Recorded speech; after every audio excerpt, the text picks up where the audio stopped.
حضرت عمر رضی اللہ تعالیٰ عنہ روایت کرتے ہیں کہ زید بن سعانہ نامی ایک یہودی تھا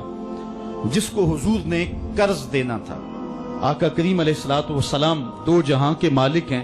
لیکن حضور کا فقر اختیاری تھا۔ آقا کریم علیہ السلام کے گھر میں بسا اوقات کتنے کتنے دن چولہا نہیں جلا کرتا تھا۔ حضور ادھار لے کر کے لوگوں کی مصیبتوں کو بھی دور کرتے، اور گھر کا چولہا بھی بعض اوقات ادھار لے کے گرم کرنا پڑتا۔ اعلیٰ حضرت فرماتے ہیں مال کے کونین ہیں گو پاس کچھ رکھتے نہیں، دو جہاں کی نعمتیں ہیں ان کے خالی ہاتھ میں۔ تو کہتے ہیں کہ ایک دن حضور علیہ السلام کی خدمت میں ایک شخص حاضر ہوا جس کا نام زید بن سعانہ ہے اور یہودی ہے، اور اس نے حضور علیہ السلام سے قرض کا تقاضا کیا، لیکن تقاضا اتنے سخت انداز سے کیا کہ اس نے حضور علیہ السلام کی قمیص کو پکڑ کے کھینچا بھی۔ تو حضرت عمر رضی اللہ تعالیٰ عنہ نے جب دیکھا تو بڑے گھور کے اس کی جانب دیکھا اور اس کو پیچھے ہٹاتے ہوئے کہا کہ تجھے شرم نہیں آ رہی کہ اللہ کے رسول کے ساتھ کیسے سلوک کر رہا ہے اور میں تیرے سامنے موجود ہوں؟ تو حضرت نبی رحمت صلی اللہ علیہ وسلم نے حضرت عمر کو کہا عمر مجھے تجھ سے اس بات کی توقع نہیں تھی، ذرا غور کیجئے حضور علیہ السلام کی اس سیرت کے انداز کو۔ ایک شخص آ رہا ہے اور حضور سے سختی کر رہا ہے، ابھی حضور کو قرض لٹانے کی جو تاریخ ہے اس میں بھی 4 دن باقی رہتے ہیں اور وہ ناجائز سختی کر رہا ہے۔ حضرت عمر رضی اللہ تعالیٰ عنہ نے جب اس کو گھورا اور سختی کی تو حضور علیہ السلام نے فرمایا عمر مجھے تیرے سے اس بات کی توقع نہیں تھی، تمہارا کام تو یہ تھا کہ مجھے حسن ادا کی تلقین کرتے کہ اچھے انداز سے قرض واپس کرو، اور اس کو جو ہے وہ نرمی کی تلقین کرتے، اور پھر آقا کریم علیہ السلام نے فرمایا اس کا قرض ادا کر دو، اور اے عمر جو تم نے اس کو گھورا ہے اس کے بدلے میں 20 وسق زیادہ کھجوریں بھی تم اس کو دو گے۔ تو زید بن سعانہ نے جب حضور علیہ السلام کی اس سیرت اور اس کردار کو دیکھا اور حضرت عمر رضی اللہ تعالیٰ عنہ 20 وسق اس کو کھجوریں دے رہے تھے، تو اس نے حضرت عمر کو بتایا کہ میں یہودی ہوں اور میں نے تورات کے اندر نبی آخر الزماں کی شان اور عظمتوں کے بیان کو پڑھا ہے،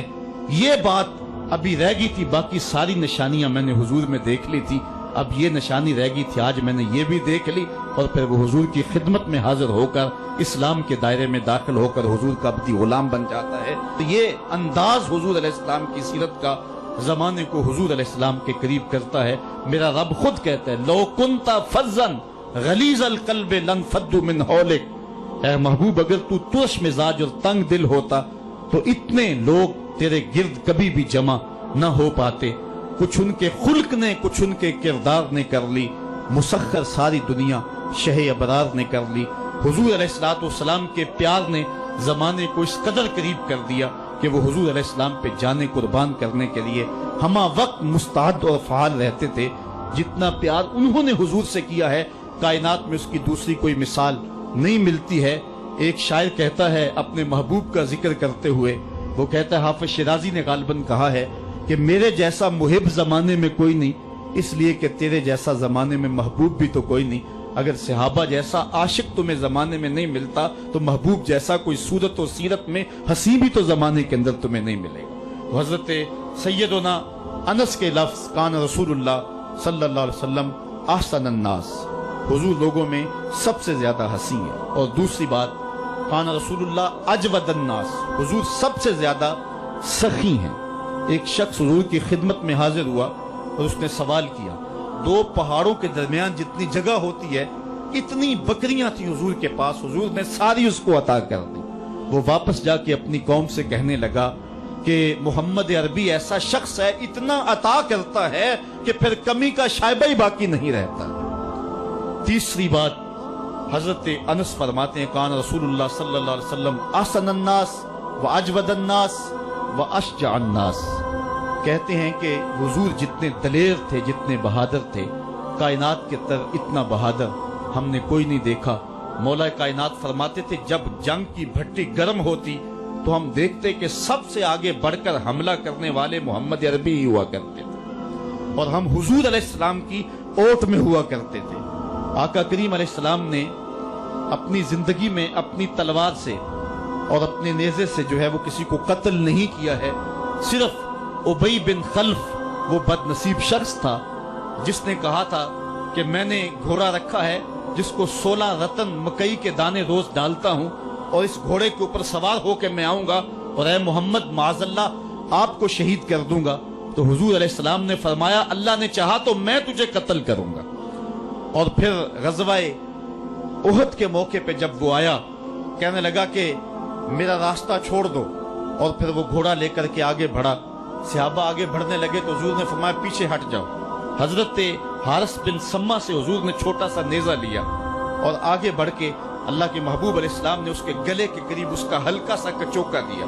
اور چھوٹا سا زخم اس کی گردن پہ لگا تو وہ بھاگتا تھا اور چیختا تھا اور کہتا تھا کہ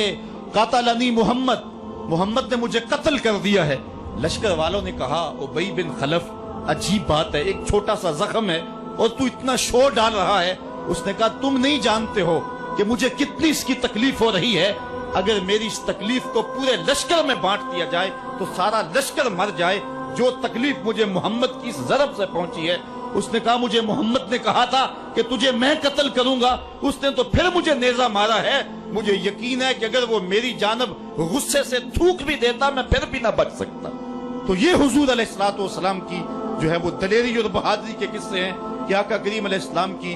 ضرب کو کون برداشت کرے، ایک معمولی خراش برداشت نہ کر سکا اور نارے جہنم میں جہنم کا وہ کتا جا پہنچا۔ تو آقا کریم علیہ الصلوۃ والسلام کی سیرت کے اس عنوان کو حضرت انس نے کتنے خوبصورت انداز میں بیان کیا۔ کان رسول اللہ صلی اللہ علیہ وسلم احسن الناس و اجود الناس و اشجع الناس، لوگوں میں سب سے دلیر بھی حضور، سب سے سخی بھی حضور، اور سب سے صورت و سیرت میں حسین بھی حضور۔ حضرت نبی رحمت صلی اللہ علیہ وسلم غزوہ حنین کے موقع پہ آپ دیکھیں سفید خچر کے اوپر سوار ہیں اور ایک پہاڑی درے میں کافر گھات لگائے بیٹھے تھے۔ جب اچانک انہوں نے تیر اندازی کی تو لشکر اسلام میں بھگدڑ مچ گئی۔ اس وقت حضور تھے جو خچر کو آگے بڑھا رہے تھے، حضرت عباس رضی اللہ تعالیٰ عنہ رکاب تھامے تھے اور آقا کریم کہہ رہے تھے انا نبی لا کذب انا ابن عبد المطلب، میں نبی ہوں اس میں کوئی جھوٹ نہیں، میں عبد المطلب کا بیٹا ہوں۔ تو حضور علیہ السلام کا یہ انداز کہ جب میدان کے اندر بھگدڑ مچی ہے تو سب سے آگے بڑھ کر کے کفار پر حملہ کرنے والے سفید خچر کے اوپر مصطفیٰ ہیں۔ علماء نے حضور کی بہادری کے اس قصے کو بیان کرتے ہوئے فرمایا جنگوں میں خچر کا سفید ہونا، ایک تو خچر کا ہونا بہادری پہ دلیل ہے اس لیے کہ گھوڑے رکھے جاتے ہیں کہ بھاگنا آسان ہو، اور دوسرا مٹیالے رنگ کے جو ہیں وہ جانوروں کی سواری کی جاتی ہے، یہ فوج کی وردی کا رنگ مٹیالہ، اس کی حکمت بھی یہ ہے۔ لیکن آقا کریم علیہ الصلوۃ والسلام سفید خچر پہ جو ہے وہ سوار تھے۔ حضور اتنے شجاع تھے، اتنے بہادر تھے، میدان میں بھاگنے کے لیے نہیں آتے تھے بلکہ حضور کفر کے چھکے چھڑانے کے لیے میدان میں داخل ہوا کرتے تھے۔ آقا کریم علیہ الصلوۃ والسلام کی سیرت کا وہ کون سا پہلو ہے اور وہ کون سا رنگ ہے جس نے معاشرے کو روشنی اور معاشرے کو اجالا نہیں دیا؟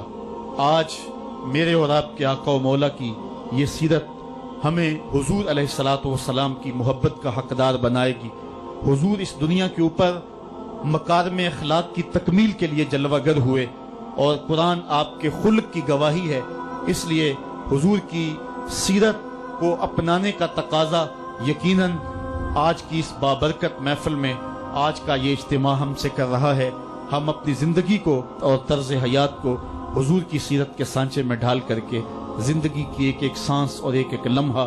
حضور کے نام پہ گزار دیں گے۔ اور آقا کریم علیہ الصلوۃ والسلام نے جس انداز سے اپنا خوبصورت زمانہ اور حیات ظاہری کا وقت گزارا اور ہمارے لیے روشنی چھوڑی، وہ قیامت تک آنے والی نسلوں کے لیے ایک اجالا ہے۔ امت مسلمہ بھانج نہیں ہے کہ اس کو عبادات کا طریقہ کسی اور جگہ سے لینا پڑے اور حسن اخلاق کسی اور جگہ سے لینا پڑے، اس کو قوانین کسی اور جگہ سے لینے پڑیں اور ان کو جو ہے وہ اپنی عائلی زندگی کا نظام کسی اور جگہ سے لینا پڑے۔ ہماری زندگی کے سارے نمونے مصطفیٰ کریم کی ذات میں موجود ہیں۔ میرے رب نے کہا لَقَدْ كَانَ لَكُمْ فِي رَسُولِ اللَّهِ أُسْوَةٌ حَسَنَةٌ، حضور کی زندگی تمہارے لیے بہترین نمونہ ہے۔ اللہ حضور کی زندگی کا نور ہمارے من میں اتار دے،